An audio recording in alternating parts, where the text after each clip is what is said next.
I am here as one of the 6 million hugely satisfied customers of Federal Bank. And yesterday also Mr. Srinivasan was showing us the 3 advertisements that you would have seen on television, and of the great care, of the love of an elderly couple for each other. And that is the value which the partnership which Federal Bank personifies. And if I were asked in Professor Koshy's class to give one example of truth in advertising, I will point to the advertisements of the Federal Bank. And it is a very great honor and a humbling honor for me to speak in honor of Mr. Homes. As we have just heard from Professor Koshy, that is how institutions are built. And I have always felt that, schools of management should actually have, now in this case we have missed the opportunity, but when I worked with Mr. Ramnath Goenka, when I met Mr. S.L. Kirloskar, when I read about and hear about Mr. Homes, I always feel that one of my unfulfilled projects was to just put a video camera in front of them, in front of such persons who built these institutions, and just let them talk for 5-6 hours as to how they did it. That would be, sir, the Indian School of Management. Because how they build institutions, as you know, in our country, we are a land of many beginnings. Journals begin, magazines begin, newspapers begin, institutions are founded, and they just sort of splinter away. That happens to political parties also, and they just finish. But here we have growth, organic, inorganic, every type of growth. And a staff is then built up, a family is built up in the staff, which personifies the values of the founder and lasts such a long time. And this is a special gene in the deep south of India. I cannot understand why in Punjab we are not able to work hard, but we are not able to establish great institutions. But here, whether we look in Manipal or in the Federal Bank, institutions have been established which will last for such a long time and which win the affection and regard of millions across the whole country. So, sir, I am very grateful to you for asking me to speak in his honor, and I've been tasked to speak on, to take 45 minutes of your time to speak on connecting the dots for growth. So as you know, the last few years have not been good years for us, and sort of the sense of possibilities that yes, we can do many things, many big things, that went out of our minds. And Mr. Chandrasekhar, the previous Prime Minister, used to tell me that when we, that means people like him, leaders cannot solve a problem, the people solve the problem. And that when the people slap, they don't just give a tiny slap, they really slap. So now what has happened is that the people have restored to India, and the great campaign that Narendra Modi led has restored to India the sense of possibilities, that yes, things can really be done. Now the first lesson, I'll give you 15 rules in 45 minutes, 3 minutes per rule. And the first rule is that in response to such an opportunity, do not lose any time at all in grabbing it and running faster. Shashi Tharoor, your MP from Kerala, the other day was telling me he used a wonderful phrase. He said, you know, Arun, everybody must remember you never get a second chance to make a first impression. So it is very true for governments also. If you lose the moment of the opportunity, then things have slipped out of your hand. And it is not just individuals, it is not just governments, it is countries. Just see, China began in 1980. We were ahead of China. Our per capita income was higher. Our total GDP was higher. And today they are 4.5 times us. They are the second largest economy. And their problem is how to keep growth slower. They began their reforms with Mr. Deng Xiaoping in 1978. Our political class was in the grip of old ideas, and we had to be sort of pushed by a crisis or by a breakdown in 1991 to start reforms. And we have never made up for those 12, 13 years. So that's a very important point. If you lose, change is so rapid that it becomes more and more difficult with each passing year to catch up.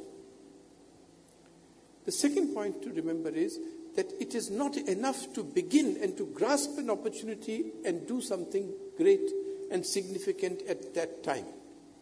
You have to go on doing it forever. In India, we get too easily satisfied. Oh, we've made a great effort. But actually, technology changes, rivals come up, new people come up, new countries come up, power equations change. And so you have to keep at it all the time. And again, this is one of the great differences between India and China. They have kept at their reforms, unrelenting. In our case, it is stop and go, mainly stop. We've had 2 bursts of reforms. Now we are looking forward to the 3rd burst. But we have only 91, 93 and Mr. Vajpayee's period. But this stop-go approach will just not be able to be enough. So the other rule is that you just have to keep at it all the time. And we really get too elated we get elated too easily, and we get discouraged too easily. In 2000, there is a hum, if I keep it close. Can you hear me? Pardon? Yes. So, we get too elated. In 2003, if you read the articles at that time, or the magazines, it was already that we have become a regional power. Kissinger has said so. Newsweek has said so.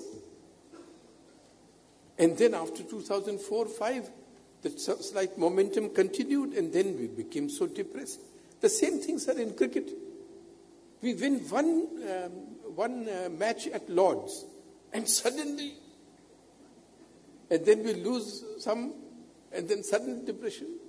And then in the depression, we get too easily discouraged, and when we are depressed, we go for the wrong remedy. Dhoni ko replace karo. Dhoni should be replaced. Sir, you want the real remedy in cricket? I'll come to the remedy of growth, but the real remedy, these fellows who are controlling cricket, these members of these cricket control boards and so on, you make them run between wickets. and whoever is able to complete the run, you keep him and get the rest. And you will improve cricket. So, we get too easily elated, too easily discouraged, and we do not see that we have to persevere. And then we do not go for the real remedy. So the third rule is face the facts. Do not become a party to clouding them or occluding them. This is the problem. Because this is what leaders so often employ professionals to do. To cloud the facts. To explain away the facts. This is what professionals who are aspiring to get something out of the hands of these politicians do. They do the paperwork, whether they are civil servants or lawyers or chartered accountants in this way. And that is unfortunately also what many of our tribe of writers and journalists and commentators do when we are lazy. We just swallow and vomit the explanations which are given to explain away the facts. You look at the budget figures. Everybody in this dais will know large... You don't have to keep standing, you'll get tired. You please sit. Come and sit here. No, so... you look at the budget figures. There is absolutely no doubt that in the previous 2 years, the budget figures were fudged. But why did the professionals not speak up? In fact, there is in India a 9 out of 10 school. These businessmen, the budget has not even started. It has not even been completed. First 15 minutes have gone and these chaps are on television saying, no, 9 out of 10, sir, 9 out of 10. So you are encouraging the wrong tendencies in these things. Similarly, in patriotic reporting, if the Sensex goes up, it's because of something the government has done. If it goes down, it is because of global cues. If the index of industrial production improves, it shows that the government is doing something right. If it goes down, then it is just because some local problem with some particular industry, automobile components or something at the other. And therefore, we must do not have a failure of nerves in the face of facts. Do not try to explain them away or wish them away. Do not go by announcements. Go by what is happening on facts on the ground, what the Americans call facts on the ground. It is very important. Very often, we just go by what governments, whichever government there is, by its announcements. So that's the third rule. Face the facts. The fourth rule is that the fourth rule arises from the basic fact of our times, and that is change. In technology, as you know, everything that is possible comes to pass. And it comes to pass sooner than anyone thought possible. And its effects are more widespread than anyone thought would be the case. And this is not just in technology, in affairs. Who could have thought in 1988? In fact, the leftist magazines in 1988 were publishing articles on the excellence of industry in Czechoslovakia, in Romania. And in 1989, so the whole Soviet Union had gone up in smoke. So, and then how power equations changed. 30 years ago, 20 years ago, who could have thought of the rise of China at this scale? Therefore, the fourth rule is, remember that change is incessant and it is at an incredible speed today. Therefore, you must start preemptive action about the change, at least that many years before, as will take you to put the remedy in place. That is, you must start, to use Professor Koshy's language, you must start longer before than your gestation period for putting the remedy in place. I'll give you an example. Today, as you know, you can go to YouTube and you will see this 3D printing. You want this mic, you want a wrench, you want a glass, you want a revolver. You will not make it in this 3D printing. You do not do it by component, by fabricating the component, welding it, chiseling it. No. In nanoparticles, that particular material is fed into the printer, so to say, and the printer just gives you the finished product. Right from the glass to the mic to the revolver. Now just imagine, within 5 years, this technology will be commercially deployed. 10 years, it will definitely be widely deployed.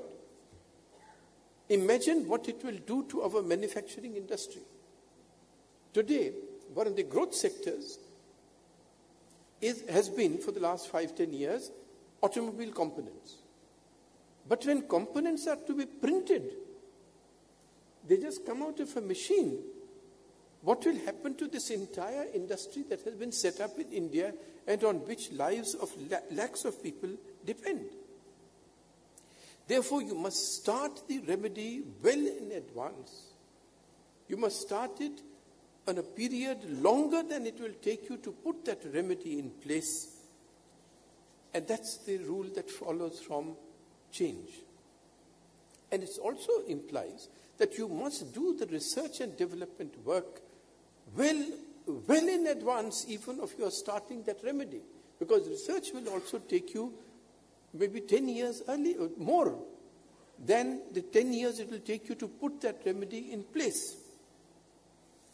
The fifth rule is that it is no longer enough, and certainly it is not enough for a large country like India to do things, to be excellent in just one thing or a few things. A small country can be, but a large country in a dangerous neighborhood like us must have this thing across the board. Because otherwise, as you know, a chain is only as strong as its weakest link.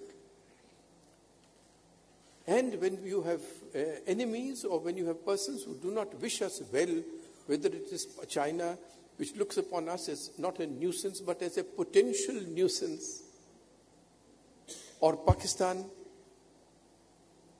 then you must have what the Chinese correctly call comprehensive national strength across the board. And you must put those remedies in place at that time. The sixth rule is that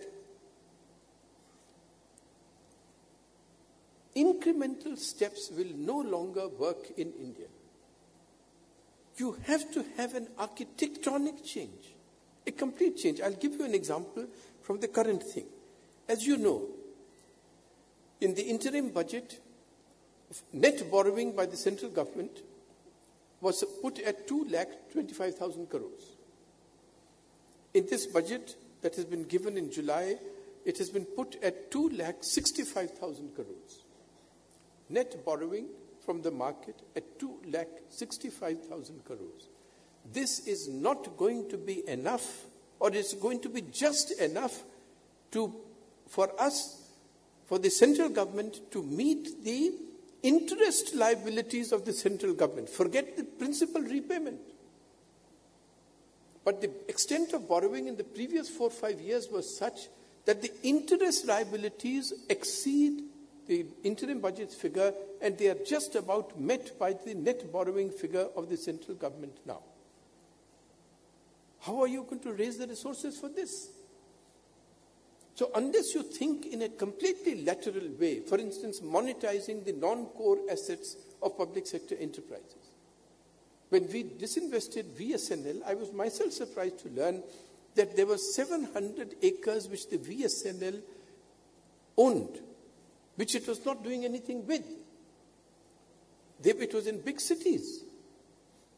So a wonderful officer, a colleague of mine, P.K. Basu, he just took this out of the company, put it in the care of another company, and in the share transfer agreement, share purchase agreement, several clauses were added that when this land is sold, the successful bidder of this disinvestment will not get even 1 rupee out of this land. The entire proceeds will go to the government. So you have 15,000 crores lying there just in that land. In Pune, you know, there's an area called Khidki. That is an area where you have DRDO, army establishments, high explosives factories and so on. Those factories were set up there. Why? Because they were far out of Pune. Now Pune is around them. Why don't you shift the factory 25 miles further away and sell that land? You can finance defense modernization that way. Now we are told that the public sector enterprise, actually government has no money now to keep subsidizing public sector enterprises. But you have to remember that the public sector enterprises, these big, great bankers know better than I do, they are not able to raise money from the market. Look at what happened to the issue of ONGC, one of our largest companies, which till recently had a monopoly on exploration of oil and gas. And 2.5 years ago, sir, when they issued the paper, not 1% had been purchased by the evening, and at night, LIC had to be dragooned, and a transaction was registered, I think, at 11:40 p.m. in the middle of the night, saying that this investment has gone. LIC money. Similarly, now we have been told in the budget that the banks they require 280,000 crores in the next few years. I am sure this is a gross underestimate. Why? Because this is probably only enough to meet the Basel III norms. But what about the new norms of the RBI for equity? What about this overhang of these non-performing assets? My father used to say that India is the only country in which non-performance is an asset. So these loans which the fellows are not returning, there's the overhang of that. So Uday Kotak has said that we require probably 4 lakh crores or more for the banks. Now, how are you going to raise this? Budget says 280,000 crores have to be raised by the banks from retail investors. Retail investors are not coming for anything today into the market. SBI, the largest bank, as you know, in February tried to raise money. Again, the same thing happened. Nobody came. So LIC had to be dragooned for that also. So now, unless you say, all right, this is my real situation, I am actually going to set up a Temasek type of holding company in which there are all PSUs. Then the risk of the investor is diversified. They may not buy ONGC share, but they will buy a Temasek type of company's shares. And the second mandate of that should be managed professionally, the holding company. And the second mandate, apart from raising money of the holding company, must be that yes, it will have complete autonomy to completely professionalize the management of all PSU. Then people will buy that share. Similarly, for the banks, a holding company, for the banks that are not that successful, and you take away these bad loans, have a TARP type arrangement, and then the banks are revalued by the market, and you can then raise money from the market. So unless such lateral solutions are thought of, we will just not be able to meet even our current problem. And I'm just giving you a part of just illustrating it with one example. So the moral is incremental steps will not do. You have to think laterally. And the governmental structure, don't think of this government, but the governmental structure as such is not able to come up with lateral solutions. So it is up to Srinivasan, Koshi, and other experts to think up new, absolutely lateral solutions and make them a part of discourse. So we should and to work out those solutions in detail, because in Delhi there are not the persons who can work them out in detail. So the 7th rule is that you cannot do reforms surreptitiously. You have to own them. And you have to explain. Because in India, all governments work like imperial governments. They sort of do a thing, and it is for the people to understand why they have done it. But every change inconveniences people. Though the persons who are going to be inconvenienced are here now, and they are organized very often. And there is an entire industry in India of people who will mislead them and frighten them and then present themselves as the only saviors for that group. And the persons who are going to benefit from the change are in the womb of the future. They are dispersed. They also do not know that they will be able to take advantage of the new opportunities. They are certainly unorganized. So you require the governments and all persons interested in reform to explain, and not to own the reform, not try to do it surreptitiously, saying, no, there is no big change that we are doing. Rule 8, because of this change, see, we have to recognize that the world, yes, it is a world of great opportunities, but it is also a heartless world. Unfortunately, there is no place for the second-rate individual, group, and certainly not for the second-rate country, and most certainly not for a second-rate large country, as large as India. For that reason, we must make excellence our motto, that we will not be second-rate in anything. And this doesn't mean just doing something wonderful in one sphere. Because in India, unfortunately, there is an ideology against excellence. Standards are castigated as if they are a conspiracy by the elite to keep the poor down. Mediocrity has been made a norm. Vulgarity has been made a right. Intimidation has been made an argument, and assault has been made the proof. Because I can intimidate you, therefore my argument is stronger. Because I can assault you, therefore I am right and you are wrong. There's an entire ideology, and this has to be fought. And we have become so accustomed to doing second-rate things that we are comfortable in denial. I'll give you an example. Sir, there is a rating of educational institutions called PISA.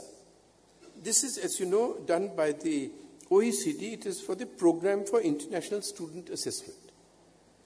In 2010, now if you see, yes, in 2010, India was placed 72nd in a survey of 73 countries. China's schools in Shanghai were placed as number 1.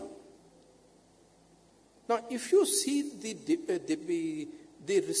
reactions of shock in the United Kingdom, we were eaten, Harrow. What happened to our schools?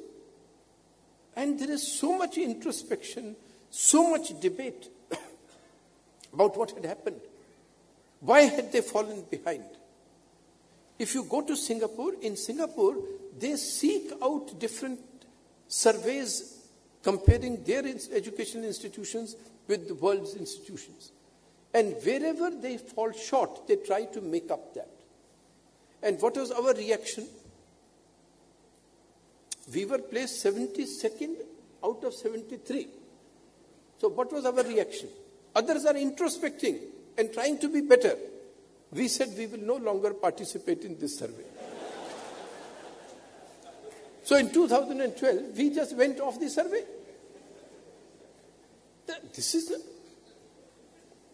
But you have to recognize that excellence is required. Excellence is the only way to survive, not even to do well. And you have to recognize that many things are done by elites, by very small elites, by very small groups. You want alloys to be developed for your tank? You want alloys to be developed for your howitzer gun? Are the masses going to do it? You know what happened to Mao's experiment in backyard steel furnaces? It will be done by a very small, microscopic elite. And it is not that you and I can eventually, if we worked and we were given the opportunity, then in 30 years we may learn enough metallurgy to contribute for that alloy. That work has to be done here and now. And if you have a situation in which half the jobs in the country are to be given on the basis of birth and not by basis of qualification today, not potential qualification, then how are you going to compete with the world?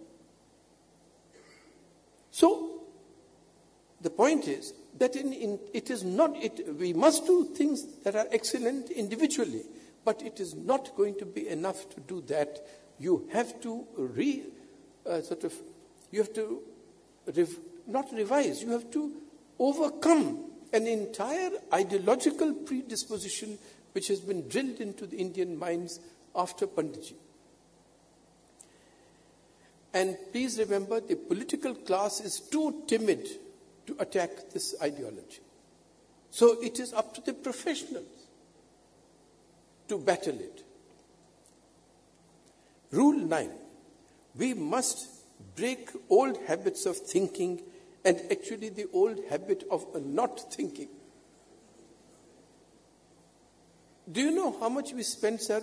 I saw a figure, maybe it is double what it should be, but I saw an estimate that we are spending almost $10 billion a year on Indians studying abroad.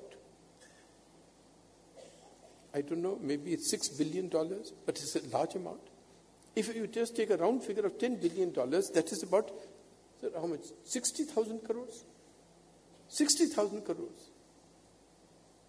If you put aside 200 crores per institution, that means set up 300 IITs and IIMs every single year and become the great educator to the entire world. But we will not do that. We will keep cursing anybody, preventing anybody from coming. We will keep the sector in the grip of the old license quota Raj with a corrupt UGC, corrupt AITC, corrupt Medical Council, corrupt All India Nursing Council. Clerks of Nursing Council of India have been found to have 200 crores. Enough to set up an IIT.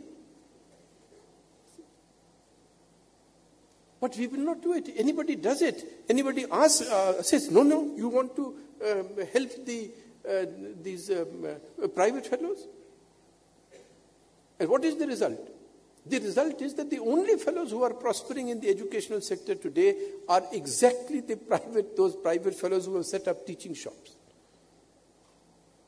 A former finance secretary living in Chennai was telling me that in Chennai, there are 3,000 medical seats. The capitation fee is 50 lakhs per seat. There are 1 lakh engineering seats. Maybe for 50,000 of them, people really want to get into those colleges, and the capitation fee is anywhere from 10 to 20 lakhs. So that means that every year, he was saying that, sir, you do not realize, we have set up a system in which every year in 2 months, May to June, 5,000 to 8,000 crores of white money is converted into black money. This is the great achievement. Because parents, you want to get your son educated, you have only white money. But he is going to take cash. So you have to convert it. And that gives rise to an entire criminal nexus, because he will then put it with some builder who will then grab land and cheat you. And you will actually, the parent will then have to go and buy a flat whose price has now gone up because of the black money, and he will also have to pay in cash. So again you host. So what are we doing? So the point that I wanted to suggest here was that you must break out of these old habits. Why not have a movement in India, for instance, in the education sector, of de-affiliation from the UGC system and this AITC system? I really want colleges to say, we are not going to be part of this system at all. We will be known by our graduates, how well our graduates do. So get out of the habit of old thinking and of not thinking in this way at all. Rule 10, not just not thinking, not just old thinking, but old phrases. Just see what is happening. I'll give you another example from another field, in trade negotiations. Every time we block WTO or something else, we say we are standing up for the poor. Now for 20 years we are standing for the poor. At the same time, exports now account for 1/5 of our GDP, sir. That has been the fastest growing sector. We have a trade facilitation agreement which would greatly help our exports. We block it. Big Tarzan. I've stopped the train. What is the result? The result is our trade negotiations with Europe have been stuck for 7 years. Our trade negotiations with ASEAN have been stuck for 5 years. They are stuck with Canada, they are stuck with Australia. So the world, there is a regional comprehensive economic partnership going on between 10 countries. ASEAN, New Zealand, Australia, China, Japan, Korea, and India. But they are saying, India always saying no. It's the permanently negative answer. That's Panditji's phrase for Jinnah. Mr. Jinnah's permanently negative answer. In trade negotiations, ours have become the permanently negative answer. So the other countries are now saying, Baba, chodo, leave India. We will now proceed. If India wants to come, good. Otherwise, just proceed on your own. Is that the position? The same thing, we are going to be in for a surprise in climate change talks. I was told this by very senior people in Singapore. You people don't realize, he said to me, you'll be isolated. Why? Last time we were relying on China and the United States to block things in climate change negotiations. But for their own reasons, China and the United States have now taken giant steps towards green technologies. You have not done so. So you will again come and say no, and the world will say, Acha bhaiya, chodo India ko aage chalo. Let's go forward. So, and the reason for this is that, we don't do the homework. Our industry does not know that, all right, what are the FTAs, what are the free trade agreements which we have signed? Presentations of one recent success that they have had in their state. See how the atmosphere will change. I had this experience in the Northeast. That is one of the ministries I was given by Atalji. There is a Northeast Council. When it met, the governors and the chief ministers, everybody is complaining. Everybody spoke for half an hour. Everybody complained against the center. I said, Baba, we are not going to have these meetings like this again. So what we did was, the one-day meeting was always then 2-day meeting. On the first day, every chief minister made a presentation of the success he has had in his state. Mr. Sarkar from Tripura spoke on how, learning from Kerala, he had developed rubber plantations in Tripura. The chief minister of Sikkim said how Gangtok at such a height had been submerged in a flood. And they discovered what? That the nalas had been choked with plastic that had been thrown. He said, we just gave 50,000 rupees to an NGO and said, please clean up the nalas. And there was no flood. What a wonderful idea it was. Atmosphere changed. So round table in the states saying what good they have done, not where they have fallen short. The center not telling the states where you are not doing the scheme well, but sharing with them information which the chief ministers do not normally receive. For instance, on national security, they don't know. But do you require their help? Panditji, even at the height of the Chinese invasion, used to write a letter to the chief ministers, informing of the steps that he is taking, of the policies he is conceiving. So please embrace, please get them together. And the same goes for the judiciary. I'm very sad to see that in the last 5 years, such an adversarial relationship developed between the judiciary, the CAG, the executive, everybody calling each other names. But the same danger has been seen now in the last 3 months. So my appeal to everybody is, please talk to each other, please win each other's hearts, learn from the Federal Bank in this way. And finally, sir, I would just say that one of the ways to do it is to break the problem up, devolve it to the states. Reforms cannot all be done in Delhi. In fact, because of the continuing paralysis, which I had predicted in regard to the parliament, you will not be able to get things done. And if you force it through joint sessions again and again, then the adversarial relationship will become even more tense. Therefore, most of the subjects that are there are either in the state's list like land or in the concurrent list like labor. Leave it to the states. In the concurrent list, the presumption always is that if there is a central law, then it will override a state law. But that is the first clause of Article 254. I have been urging, please focus on the second clause. The second clause says, however, in that state, the state law shall prevail if the president permits it. Why not say that on such and such subjects, any state government which brings about a law on bankruptcy or on labor reform or on the education sector, which enables our country to compete with Southeast Asian countries or China, the countries with which we must compete, we will automatically approve that amendment. Why not say that? The Prime Minister today, Mr. Modi, himself used to complain that 11 years, Gujarat Assembly passed laws which are awaiting central clearance.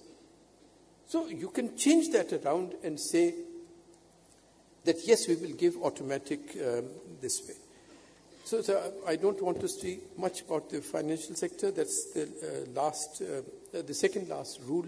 But I would just urge one small, because this is one of the sectors, it's your sector, in which reforms have been going on from time to time, step by step. As you see, we used to have just 10 years ago shouting on the floor of the stock exchange. Settlements used to take so long. There was Badla. All that has gone with paperless trading, because this sector has been by and large managed by professionals, starting with the Reserve Bank. So the first rule for the financial sector reforms is be fortresses around the professionals, because there's always a temptation for others to try and grab that as the source of patronage. So it is up to us to stand by and prevent an assault on any professional.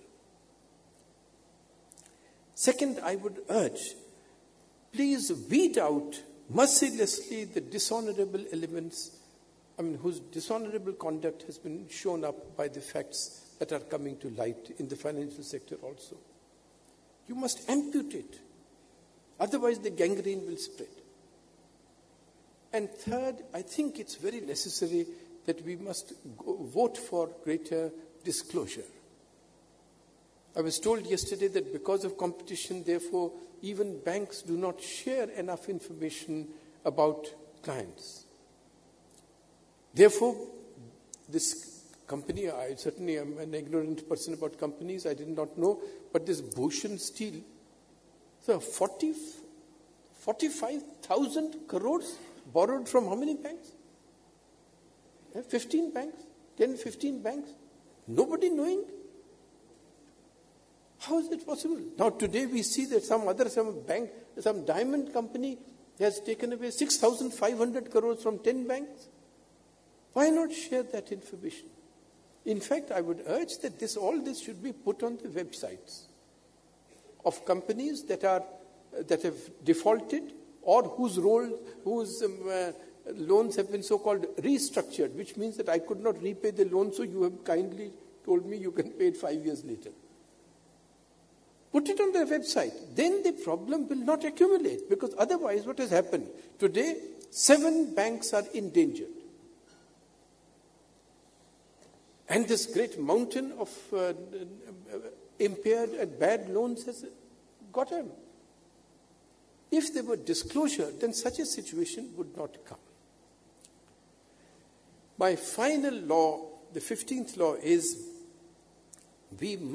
each of us must recognize our contribution to bringing affairs to this pass. Wherever we find a problem, please see, what have I done to contribute to it? Journalists who do not go into details, who develop incestuous relationships with the subjects about whom they are to write, whether it's political parties, political leaders, or business persons. Lawyers. We complain about delays in the courts, but it is brought about by the lawyers. We complain about corruption, but no bribe has been received before it has been given. Who's giving it? Similarly, Dr. Y.V. Reddy, I think one of the great saviors of India, he says in one of his lectures that when big business houses or businesses transfer money outside India, the bank knows. Whether it's by under-invoicing an import. So unless we recognize our responsibility and our share in bringing affairs to this state, nobody sitting in Delhi or in Trivandrum is going to be able to solve the country's problems. So the Buddha used to say, desist from evil, learn to do good. There was a very sad comment, and I want to end with that so as to leave it in your hearts. We were in Singapore, and all of us, Shashi Tharoor, Jairam Ramesh, I was also there, and one of the most respected Indian origin Singaporeans, who's actually from Kerala, Mr. Gopinath Pillai, one of their sort of roving ambassadors of the Singapore government, he concluded the entire proceedings. He said, I have only one suggestion. That when we make an investment in Europe or in Japan or in the United States and we lose money, we say, oh God, I made a wrong decision.